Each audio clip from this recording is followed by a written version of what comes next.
Welcome to the Mary Poppins of Startups live show. I'm Naili Makangu from Athena Leaders, an organization that is passionate about helping startups dream, build, and play whilst leaving behind the legacy of a happy and workplace playground. Now, today we have a special show. On our journey on social media, we stumble up a really interesting question, and we thought we are going to answer that live right now and today. Automation processes.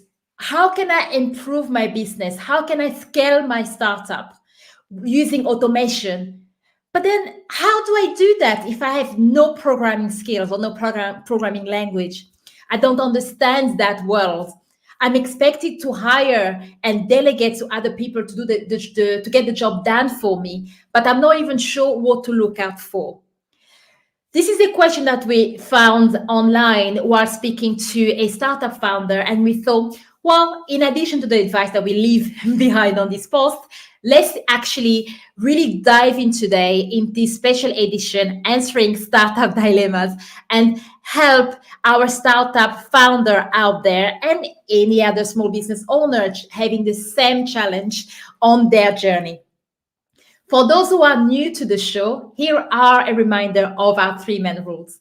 Rule number one, this is not a monologue. As you can see, we love interacting asynchronously with you. If you are live on the show, please put a comment, ask any question, let us know that you're here. It always cheers us up. If you are watching it as a replay or find us online, then please put a comment on any social media channel using the hashtag Athena Leaders. Rule number two, we're really excited about bringing on startups and really growing this community and giving information and help to all of the founders out there.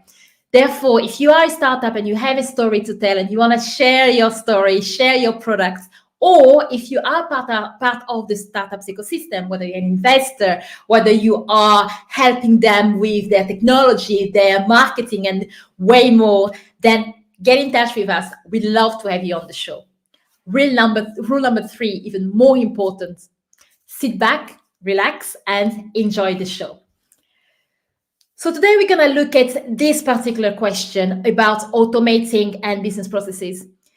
This is something that a lot of startup founders worry about. And in fact, yesterday I was speaking to a startup founder. We had a call to kind of look at how to work together to develop his MVP or his prototype further, to build a new prototype that will help him find new clients, scale his company, and get more investment. Some of the things that we looked at was how can he automate some of the work that he's already doing manually. So he's already engaging with his target market so that he can test his hypothesis, he can test the assumption that he's making for his idea and for his business. He can reach product market fit even before he's built a full platform. Some of the things that we are looking at is, in addition to having an online platform or even building a full product using code and developers and programmers, which can be expensive, are there other tools out there that can also be used to solve this problem so that all of the manual work that he's doing at the moment can be digitalized, automated, saving him time and, of course, money?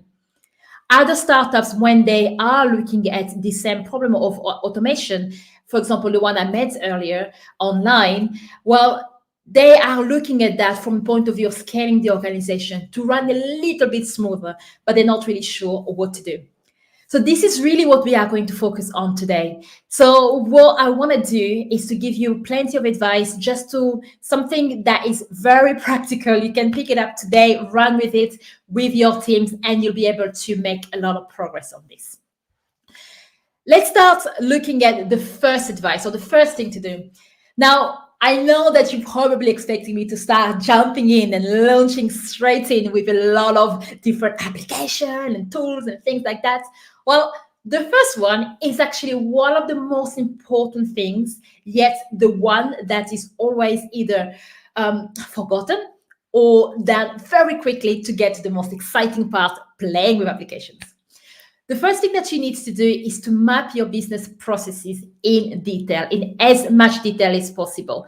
Map your business processes and your workflows. And you might say, oh, that's the boring part. Do I really need to do that? Well, yes. Whenever you want to bring a change in your business, and especially when we start talking about digitalization and talking about automation of processes, if you do not understand very well what you do in a manual format, whether you are using disconnected application or spreadsheets, Word document, whatever it is, you need to understand exactly how you work so that you find the best solution. Already, I'm sure that when you start looking for solutions online, there are thousands and thousands of ways to skin a cat. So it's really important to know what is it that you are doing internally so that you can then find the right solution that is good for you. When doing that process, I will suggest that you don't do it alone. I've met so many business leaders or even chief operating officers of small companies who say, well, I know how we work. I know how my business works. I'm going to map it. You need to do it with your teams so that you keep them engaged into the process, because at the end of the day, the automation will come in and they will have to start using tools afterwards. And the second thing, they are they're more of an expert on some of the details that you might not be aware of. What is even more important is to look at the workflows that cross between departments. That's the bit that usually falls between the cracks. Most of the time where teams start mapping their processes, they look at it from the perspective of this is what we do. But they don't really think about when I finish my bit and I hand over to someone else. Usually that happens, but we don't think a lot about that. So bringing the different teams in a room to start discussing that, they can really start seeing how information flows between one side or the next. The last advice I'll give on this first topic of mapping your processes is really to think a bit more about having someone on your team that takes care of this work and manages that work, and you want someone to be as detail oriented as possible and ask the right question. Again, as I've said before, most people, the more you do a job, the more you do an activity, you really know what you're doing.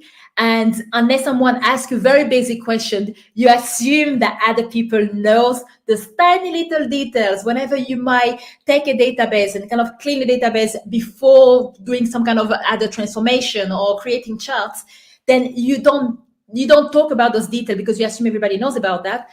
But those are the kind of details that if you have someone who has the knowledge to help you map up the processes and ask the right questions, they can come to the surface.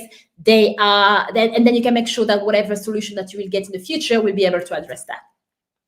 So that's the first thing that you have to do. So if you are thinking about automating your processes, whether it is to create a product to reach product market fit, or even just internally to scale your startup, then that's how you will work. This is where you will want to start.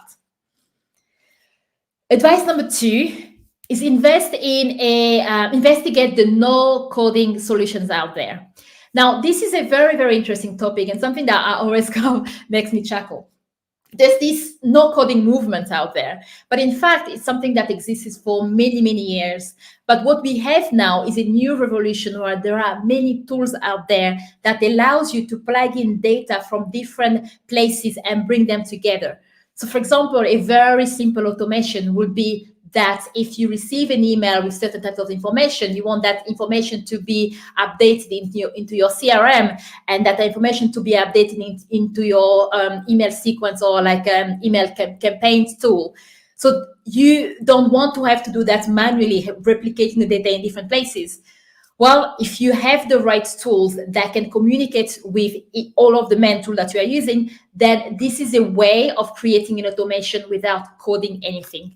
The other way of creating automation without coding anything is actually well known when we start looking at building a website. Most people now, I will say anybody can build a website today. Whether you make it really reactive or not, that's another story. But when it comes to building a website, it's super easy. A simple landing page. There are drags and drop buttons. Without any coding knowledge, anyone can get that done. That's another example of no coding solutions. So if you are thinking about this idea of automation, and you, especially if this is something that is new to you, you are not a programmer and you really don't know where to start, I will say to just go online and just do a very quick search and start finding out some of the tools that are out there that can allow you to link application. A good place to start would be to look at Zapier. Is one of the tools that is used a lot, and a lot of people talk about that. It's been growing and strengthening itself, especially because of the simplicity of sending information between different tools.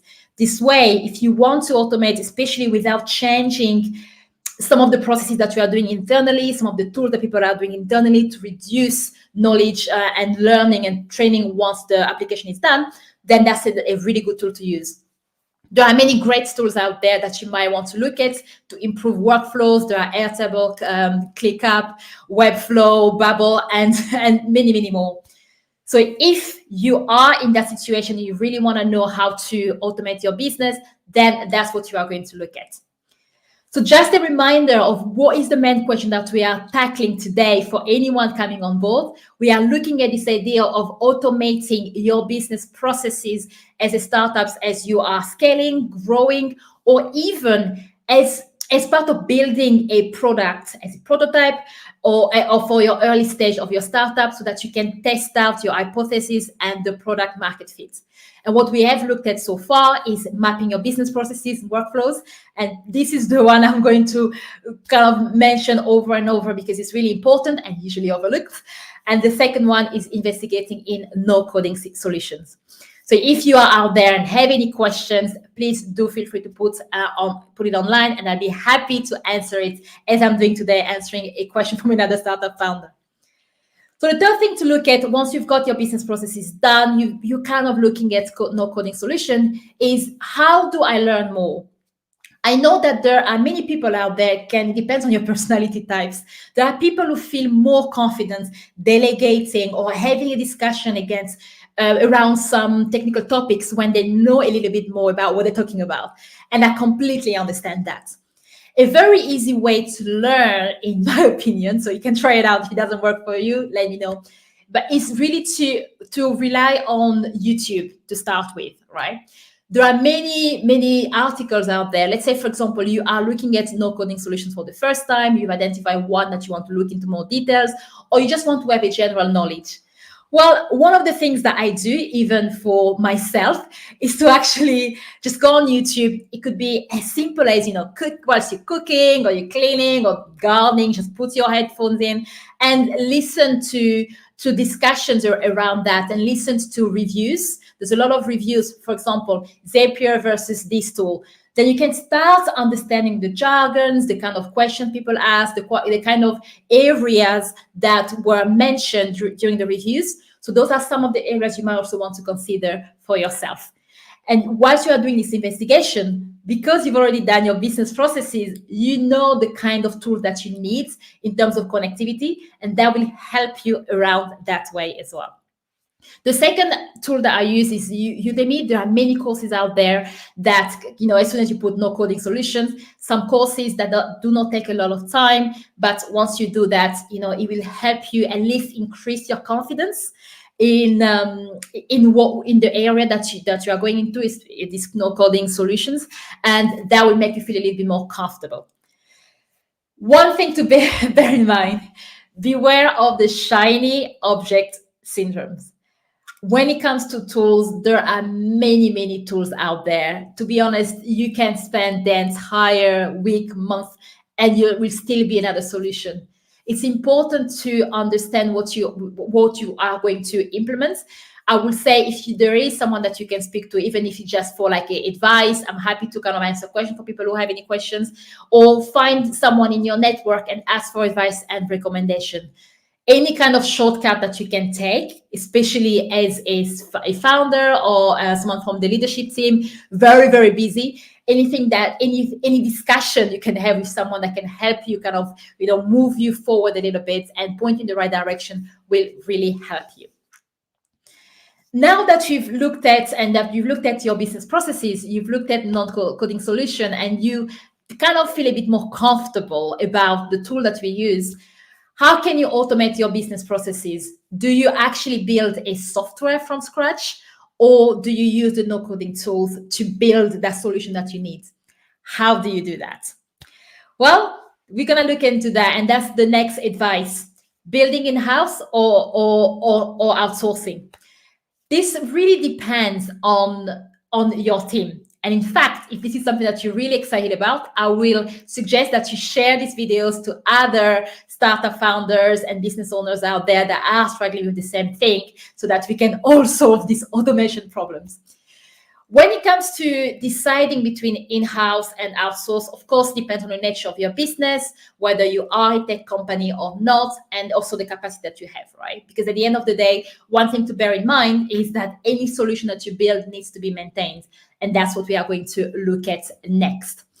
Now, one of the things that I always say, really think a little bit about what is that you need, which is why starting with your business processes will make your life so much easier. When you go to an outsourced company, even if they are going to build a no-coding solution for you, the conversation will be much easier because you know exactly what you want for your business. So you can work on that together. A lot of people will use an outsourced team, especially if you've done most of the work in-house to understand your solution. It will make your life a little bit easier. And again, if depending on the size of your team, there's always plenty of things to do. And you might realize that it's actually better to just get an outsourced development team to do that for you. If you do have the skill set, especially if you already use the application quite well, you have someone in-house that have an understanding of things like Zapier and automation, that's fine, perfect. Get that person to do the work. If you are going to do it in-house, I would say, please make sure that you keep track of how you are building this solution and who is going to be the sponsor of that solution to help other team members to use it properly and also to look at that when there are problems. If you are doing on the other side where you have outsourced the solution to another team or an agency to build the software for you, my biggest advice, treat that project as if you are building a product. And for that, I will say, make sure that you have a clear release plan of how you are going to build this entire product for you, for the automation of your business, whilst always starting by doing what we call minimum viable products, MVP. So you want to first start by working with that team for, I don't know, maybe 2 months maximum, where they can build a shell, an idea, something that you can play with, like a prototype that gives you some functionality that you can, one, see so that you understand that they have the right concept for your business. Secondly, you can start testing out and see whether you even had the right concept for your own business as well. The reason why I say that is that a lot of people will outsource to an external company, especially if you don't have a software background in-house, and they will say, right, we want you to build this entire thing. We've got, you've got a year to do that, off you go. Great. But what tends to happen? Doing that where you just have this idea of, okay, we're going to do this, you're going to go and launch and build this entire product, and I'm only going to see you every few months for demos, might not be the right thing for you. Having an agile development process means that you can, in between, you can really work with the team and understand the things that didn't go quite right in terms of your own understanding. And something that I saw for a business owner that I was advising last year, we were working together, he did exactly that. He started working for a company for a year, and they eventually had to cancel the project because they didn't know what was going on. There was nothing that showed them progress. There was no prototype creating earlier on for them to realize what was done. Once they eventually started seeing the product built up and fleshed out, they realized that this is not exactly what we wanted. But because they went so far into the building without having this idea of creating a prototype, even if it's an internal product, they kind of missed the boat, and they just kept to continue working with this half-baked software that they were building for automation, and that created a lot of stress for the business owner. And eventually the decision was, what can we salvage and what would we have to stop?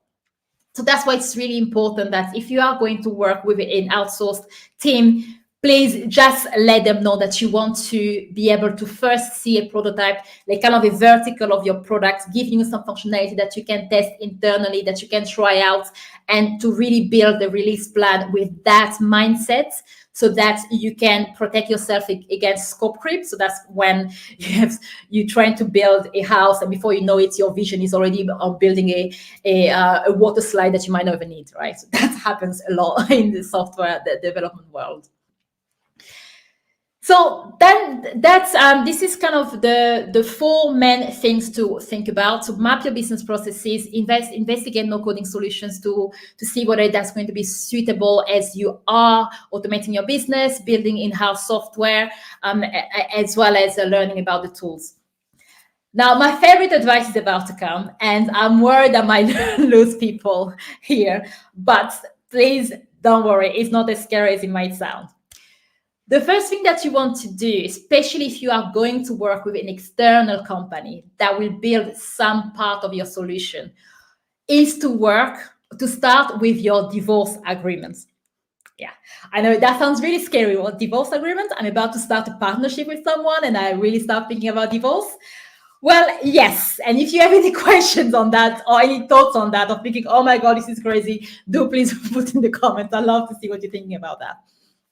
In fact, this is something that I do even with my favorite clients. You're not meant to have favorite clients. They're like your children, right? You don't have meant to have your favorite children. But anyway, so whenever I start working with my clients, even if it's someone I've known for a while, a friend or someone I've collaborated with, I always start by looking at the divorce agreement.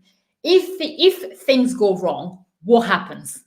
And that is one of the things that a lot of people don't think about, because when we fall in love with each other, even from a work purposes, we believe that this relationship will go on forever. And this is what happened to the business I was telling you about earlier, where they met that company, they were pumped up, they were excited about working together. But when things starting to go south, it was a little bit difficult to kind of understand how to part ways.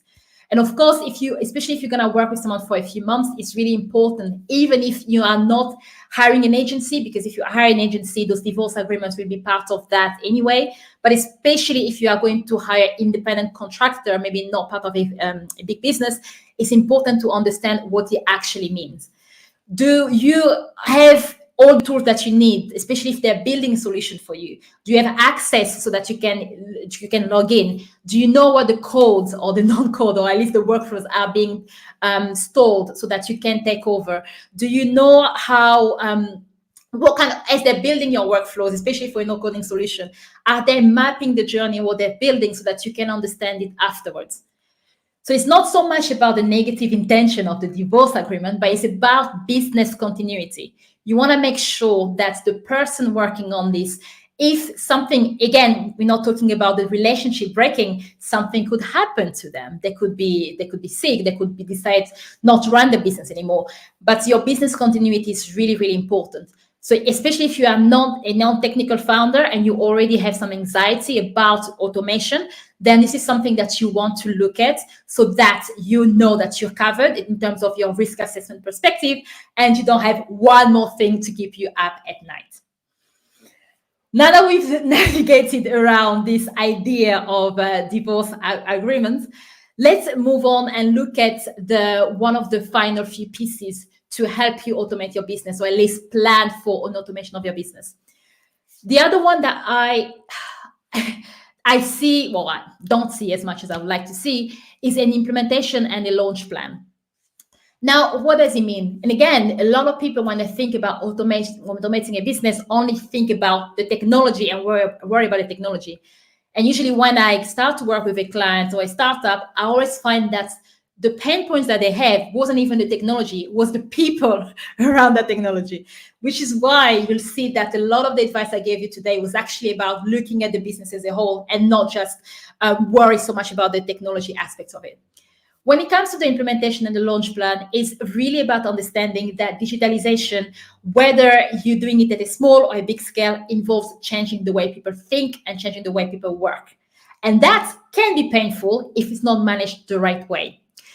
And in terms of the implementation plan, this is something, especially if you've got an outsourced team to help you with that, it's something that you will put together. You'll put together as a team. So that's not so much of an issue, especially if they are a very good team and they know what they're doing. They're going to give you a release plan. You're going to make sure that you build verticals and prototypes to start with. That's perfect. Now, one of the things you want to bear in mind is the launch plan. And by that, launch doesn't mean, woo, a party, a lot of people, we have to announce it on social media. Not just that. Even internally, even if you have a team of 5 people, you need to know when this thing, this baby that we've created and we didn't divorce and everything went really well, when it lands, how are we going to use it? How are we going to maintain 2 different systems working? And again, especially when talking about startups, smaller teams have a lot of things to do. So whenever you bring in a new software, a new automation, that's also a disruption to your flow. And it's best to preempt that so that people feel aware of what's coming up. They've been part of the process because you included them when you map the business processes. And they're excited about the solution and they can help you with that. So it's very important that you bear that in mind as well in terms of your budget, especially when working with external parties. And again, this is something I kind of included this morning based on a conversation I had with a client yesterday. We were talking about starting to work on the second part of the MVP that we launched last year so that you can get more investment and all that stuff. But then of course, he's not a programmer, he doesn't come from a tech background. And again, he was talking about, yes, we're going to do this, we're going to build, and then it's done. I'm like, okay, but then you've built, it's done. If you don't have a launch plan, how are we launching it? Internally, externally, how are we getting people to test it? All of that is really important. So I will advise you that you really think about that particular component to help your business as it's growing. I know I'm talking about a lot of different advice. Some of you might already know some of the things that I'm talking about. Some of you might think, okay, well, I never really thought about putting my plan this way or that way. If anybody has any questions on any of the things I've mentioned today, please, you can always ask me on social media and I'll be happy to continue this conversation the next time I do a Q&A session or answering startup dilemmas, or I will just answer you straight away on social media. So that's not a problem. Now, let's look at the final piece of the puzzle, maintaining the solution. You've made it this far, great. You finally got your product, or you actually, even before you built your product, you found your partners or the right person internally that's going to do that for you. One of the things that's also very important as the divorce agreement, is if we do not divorce or if we do divorce, then how are we going to maintain what we've built? Now, it's really important to know that, as everybody knows it, businesses grows, processes grows. As your business grows and evolve, especially in startups where the growth can be dramatic, your processes will also change. So it's really important to have an understanding. That's why I was talking earlier about having a map of how your non-coding solution was built, to see how you can scale that internally without relying on other parties if you want to keep it in-house. And for that, some of the key questions: who is going to maintain that? The number of times I've spoken to people who have created great solutions, who have brought a consultant or a specialist in-house to help them push them forward, and after that, there was nobody else to maintain it. So imagine if you have a beautiful garden, right? So you hired someone, they came in, then put a flower bed, rose bed, whatever it is, and you never really go back and water it and maintain it. So the investment that you spent on creating that garden is just been wasted because it wasn't being maintained. So as you are investing for your garden and for whatever you're building, start thinking a little bit about how are we going to work internally to maintain the solution. Again, if you are using a software agency, they usually have service level agreements for how they're going to help you if you want to continue with them. If you want to do it on your own, again, start thinking a little bit about that. So those were the main points that we look at as we were answering this particular question on automation of a business for startups, especially for those owners. Again, this applies to business owners as well, for other industries, especially those who do not come from a technology background. Some of the things that we have looked at today were to first start by mapping out your business processes. And again, this is the one that I will say, if you can do it well, you're already 40% there, because technology sometimes is not the silver bullet. First, understand your business and your processes, and then the technology will follow.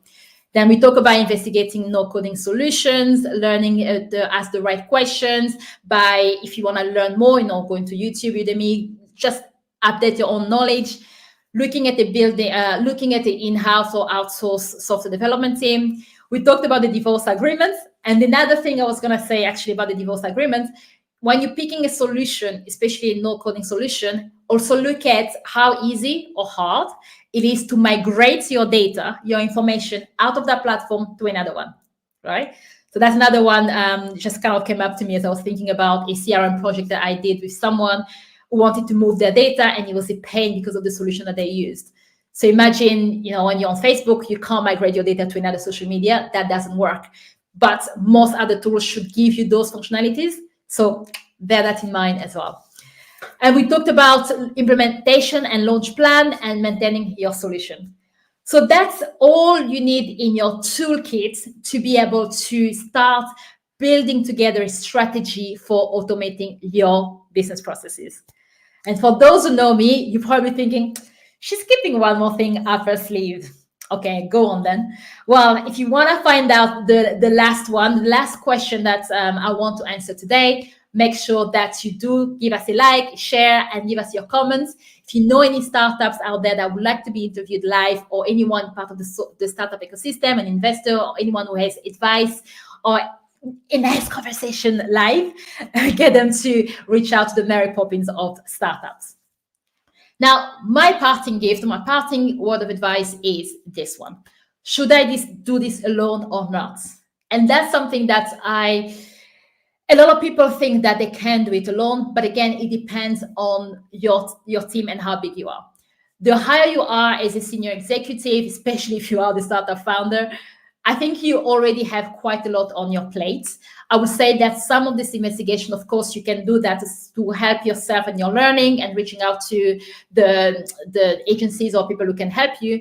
But in terms of the implementation and the day-to-day work, it's best to have one nominated person within your company that is going to take care of that. It's like a project sponsor. Please don't attempt to go into an automation of business processes for your company without having that one person that is looking at everything. As a startup founders, you will have clients calling you. You have to find investors. You have to think about the strategy. You have to work. You know all of that already. Are you the best person to invest detailed amount of time to automate your business processes? You can give the strategy, but have someone on your team that is responsible to help you move forward. You might say, yes, we have an outsourced company. Of course you do. But it's outsourced company one day will get to the end of the contract and walk away. You might still have a maintenance agreement with them, but on a day-to-day basis, if you have a project sponsor within your company, it will make your life as easy as possible. Think about the analogy of a garden. You want to have someone that will keep on watering the garden every day or every week, however you need it. But you don't want to rely 100% on external teams unless you have a long agreement with them and they can continue doing that for you. So this is what I had for you, and I hope that you enjoy our show today. As usual, if you have any question, if you like what we've said, please let me know, whether it's privately or publicly on social media. And we will be back next week for another interview with a very interesting startup looking at building community, and they're working on a product to help people reduce their meat consumption. So that's going to be a very, very interesting conversation, and I hope to see you there. And in the meantime, before I leave, I just saw this coming up. Thank you, Angela, for your comment. Thank you for the live and advice. It was really helpful. Regarding people management around launch, how did you handle it with your clients? Okay. I love the way you just snuck in this question just before I left. Well, so very, very briefly. The best way to handle the way I handle the launch conversation was to ask the clients key questions. And this is something that you can do, especially if you have a stakeholder that doesn't really believe in those kind of things, or they are overwhelmed because they have a lot of other things to do. Ask them the key question of what could go wrong, right? So, for example, have you thought about the different departments and how they are going to switch over to the new products? Have you thought about the period in between when we are running in parallel?